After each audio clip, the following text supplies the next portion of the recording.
ভোলাৰ ৰাজাপুখুৰীত ভূমিকেন্দ্ৰিক সংঘাতত গৃহত অগ্নিসংযোগৰ অভিযোগ। তাজিম আলীৰ ভূমি বেদখলৰ অভিযোগ। 15জনকৈ লোকৰ বিৰুদ্ধে আৰক্ষী চকীত এজাহাৰ দাখিল। দৰঙৰ পানবাৰী আৰক্ষী চকীৰ অন্তৰ্গত ৰাজাপুখুৰী বাগিচা গাঁৱৰ তাজিম আলীৰ ভূমি বেদখল দিবলৈ নামি পৰিছে বহুকেইগৰাকী লোক। দীৰ্ঘদিন ধৰি ভূমিকেন্দ্ৰিক সংঘাত চলি আছিল তাজিম আলী আৰু ছাইদুল আলীৰ মাজত। তাজিম আলীয়ে ক্ৰয় কৰা ভূমিত ছাইদুলৰ পক্ষই সেৱাৰ দি ভূমি বেদখল দিয়াৰ অভিযোগ উত্থাপিত হৈছে। ইতিমধ্যে ঘটনা সন্দৰ্ভত মঙলদৈ আদালতত গোচৰ চলি আছে। তেনে সময়তে বৃহস্পতিবাৰে নিশাৰ ভাগত ছাইদুল আলীৰ পক্ষই উক্ত ভূমিত থকা তাজিম আলীৰ এটি গৃহত অগ্নিসংযোগ কৰাৰ অভিযোগ তুলিছে তাজিম আলীয়ে। ইয়াৰ উপৰিও ছাইদুল আলীৰ দৰে তাজিম আলীয়ে ঘৰত লগোৱা CCTV কেমেৰাও কৌশলেৰে বন্ধ কৰি ৰাখিছে বুলি এজাহাৰত উল্লেখ কৰে। আনহাতে পূৰ্বতে তাজিম আলীৰ পৰিয়ালক হত্যাৰ ভাবুকি দি আছিল বুলিও অভিযোগ তোলে তাজিম আলীয়ে। মোৰ নাম তাজিম আলী। মই কিছুদিন আগত মোটামুটি ধৰক আপোনাৰ 16 চনতে মই মোৰ মামাৰ পৰা অলপ মাটি মই কিনি লৈছিলোঁ আৰু 25 নেচা মাটি তেতিয়া কিনা আছিলে আৰু 22 চনত আকৌ আৰু 21.5 নেচা মাটি মোৰ মামাই মোৰ তাত দিছিলে, মই কিনি লৈছিলোঁ। মোটামুটি ধৰক টোটেল মাটি আছিলে মোৰ 2 কাঠা 6.5 নেচা মাটি কিনি লৈছোঁ। লোৱাৰ পিছত এমান দিন আমি ভালকৈ মানে বসতবাৰী কৰি আছোঁ মোৰ মামাৰ লগতে। মোৰ মামা মোৰ ঘৰৰ পৰিয়ালৰ নিচিনা তেওঁ ল'ৰা ছোৱালী নাই, এটা ছোৱালী বিয়া দিছে ভগতপাৰা, ল'ৰা নাই। তেওঁ বেমাৰী আছিলে, বেমাৰত পূৰা ভুক্তভোগী আছিলে। ময়ে চোৱা চিন্তা ময়ে কৰিছোঁ। ৰাতি 12টা 13টা যেতিয়াই বেমাৰ উঠিছে মই লৈ গৈছোঁ। সিহঁতৰ ভাই ককাইহঁতে কোনোদিন মানে খবৰ লোৱা নাই। এতিয়া সেই মানুহজন আজি 1 বছৰ হ'ল ঢুকাইছে। ঢুকোৱাৰ পিছৰ পৰা তেওঁলোকৰ খুৰাৰ ল'ৰা আৰু তেওঁৰ নিজৰ ভাই এজনে তাৰমানে সিহঁতে ষড়যন্ত্ৰ কৰি মানে মোৰ লগত মানে মাটিখিনি দখল কৰাৰ কাৰণে বহুত মানে চেষ্টা চলাই আছে। সেই হেৰি কৰি কেনে মোক মানে ভয় ধমকি দি আছে যে মোক মাৰ্ডাৰ কৰিব। তাৰো ভিডিঅ' চিডিঅ' চব আছে। তাৰপিছত তেওঁলোকৰ অত্যাচাৰ সহ্য কৰিব নোৱাৰি মোৰ ঘৰত মই CC কেমেৰাও লগালোঁ। ৰাইজৰ লগত মই আলোচনা কৰি CC কেমেৰা লগালোঁ। তেওঁলোকে এতিয়া মানে CC কেমেৰা লগোৱাৰ পিছত সিহঁতেতো মোৰ লগত মানে কোনো হেৰি কৰিব নোৱাৰাৰ পিছত এতিয়া কি কৰিছে, তেওঁলোকে CC কেমেৰা বন্ধ কৰি লৈছে। বন্ধ কৰি লৈ তেওঁলোকে জোৰ জবস্তি মোৰ মাটিত 21.5 নেচা মাটিত তাৰমানে জোৰ জবস্তি হেঙাৰ দিলে। হেঙাৰ দিয়াৰ পিছত কিছুদিন পিছত আকৌ তেওঁলোকে এটা ঘৰ উঠালে। তাতে ঘৰ এটা উঠাই একদম এনেকৈ বেৰা দিছে, একদম বহুত ওখ কৰি দিছে। সেইফালে আমাৰ মোৰ মামী আছে, মোৰ মাজন আছে।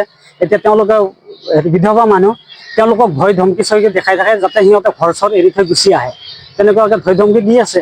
এতিয়া তেওঁলোকে সেনেকৈ মোক মাৰিব কিবা কৰিব, চব ভিডিঅ' আছে মোৰ, মানে চব প্ৰমাণ আছে। তাৰপিছত এতিয়া মানে কি কৰিছে, যোৱাকালি ৰাতি ধৰক 1টামান বজাত তেওঁলোকে মোৰ মাৰ ঘৰটোত জুই লগাই দিছে। জুই লগাই দি পুৰি হেৰি কৰিছে। আমিতো চব শুই আছিলোঁ। শুই থকাৰ মোৰ ডাঙৰটো ল'ৰা গুৱাহাটীত থাকে, গুৱাহাটীতে আছে, ময়ো গুৱাহাটীতে থাকোঁ। কিন্তু আমি ঘৰত আহিছোঁ।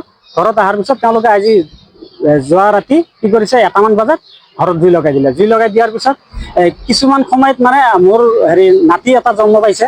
সেই নাতিজন কান্দি আছে ঘৰত। কান্দাত মানে বোৱাৰীজন উঠিছে, খিৰিকী দি দেখা পাইছে বহুত ডাঙৰ পোহৰ হৈছে বাহিৰত। পোহৰ হৈছে, কিহৰ পোহৰ হ'ল, তাৰ শব্দ এটা আছে, ধুপকে এটা শব্দ হৈছে। হোৱাৰ পিছত মানে আমাক মানে চিঞৰ বাখৰ কৰি মাতিছে, আম্মা আব্বা কি হ'ল, ঘৰত ক'ৰবাত জুই লাগিছে, কি পোহৰ হৈ আছে। তাৰপিছত আমি ধূপ ধাপটো উঠিলোঁ। উঠি কিনে চাওঁ যে মাৰ ঘৰটোত জুই লাগি আছে। তাৰপিছত সিহঁতৰ কোনো ক্ষয় শব্দ নাই। আমি হুল্লি হাল্লা কৰিলোঁ, মানুহ মাতিব ধৰিলোঁ। সেইফালে যাব নোৱাৰে, হেঙাৰ চেঙাৰ দি বন্ধ কৰি থৈছে। তাৰপিছত হুল্লি হাল্লা কৰাৰ পিছত তেওঁলোকক মানে এজন মানুহে, মাইকী এজনে মাতি দিলে, এই তহঁতে নাহা কোনো, এই চাহ এইবিলাক মানে জুই লাগিছে সেনেকৈ ক'লে। কোৱাৰ পিছত চব মানুহ তাতে ৰেডি হৈ আছে, তেওঁলোকে চব মানুহ মানে আহি গ'ল। আহি মানে সিহঁতে আৰু আমাক গালিহে পাৰিব ধৰিলে। আমি যে আগবাঢ়ি গৈছোঁ, শিলগুটি মাৰি দিছে। মোৰ ছোৱালীটোৰ পিঠিত লাগি কিনে অলপ জখম হৈছে। এতিয়া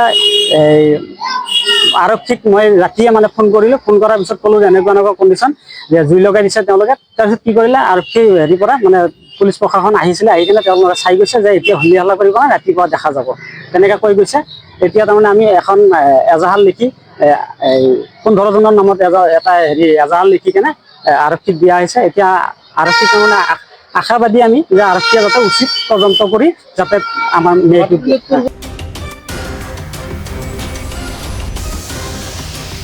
দৰঙৰ পৰা Farooq Abdullah report, Pratah time digital. অসমৰ সংবাদ জগতখনৰ বাবে এক সুখৰ খবৰ। আপোচবিহীন ৰাইজৰ কণ্ঠ সাপ্তাহিক কবচ পুনৰ এবাৰ অসমৰ ৰাইজৰ মাজলৈ। স্বত্বাধিকাৰী প্ৰণীতা কলিতাৰ দ্বাৰা প্ৰকাশিত আৰু আপোচবিহীন একাংশ নপুৰণি অভিজ্ঞতাপুষ্ট সাংবাদিকৰ দ্বাৰা প্ৰচাৰিত তথা eco printing press Guwahati Katabari গড়চুকত মুদ্ৰিত সাপ্তাহিক কবচ এতিয়া অসমৰ বিভিন্ন প্ৰান্তত উপলব্ধ। আমাৰ ঠিকনা মুখ্য কাৰ্যালয় অসম ফৰেষ্ট স্কুল হৰিমন্দিৰ পথ গুৱাহাটী আৰু উপ কাৰ্যালয় Kalita market Bijoynagar Kamrup Assam. Mobile number হৈছে 9435114666 70024728813। আমাৰ ইমেইল আইডি হৈছে kobos2025@gmail.com।